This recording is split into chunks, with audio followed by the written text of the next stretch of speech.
Les olives noires, est-ce que vous aimez ça? Écoutez cette vidéo, c'est quand même hallucinant. Vous avez décortiqué pour nous des olives industrielles qu'on trouve notamment Partout. dans les pizzas, dans les salades niçoises industrielles. C'est quoi le problème avec ces olives? Ces olives noires, elles sont faites à partir d'olives vertes qui ont été teintées. La raison, elle est très très simple, c'est des coûts.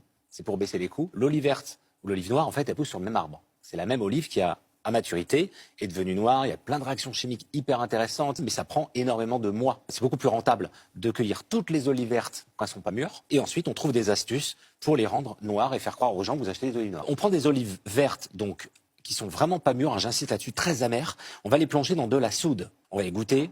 Et puis ces olives vertes qui n'ont plus d'amertume, on va les plonger dans une saumure, c'est-à-dire de l'eau très très salée. Ensuite, on les goûte. Et là, déjà, on a fait ce que la nature fait en plusieurs mois. Mais elle reste toujours verte pour l'instant, on n'a pas oui. encore la couleur. Et c'est là que la magie, je dirais, ou le clou du spectacle, eh bien, c'est d'utiliser du lactate de fer ou du gluconate de fer. On va mettre ça dans de l'eau, ça va faire comme de la rouille. Et ces olives, on va les plonger là-dedans.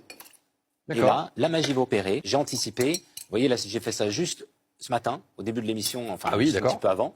Là, c'était hier. Donc hier, là, en vous voyez, 24 elle heures, commence on a déjà des olives qui commencent à être noirâtres. vraiment noirâtres. C'est petit à petit comme ça. Qu'on obtient des olives noires. Voilà, ce produit rentre dans les chairs. C'est pour ça que c'est souvent dénoyauté. C'est juste pour que les produits chimiques rentrent beaucoup plus facilement dans les produits. Et ben voilà, encore un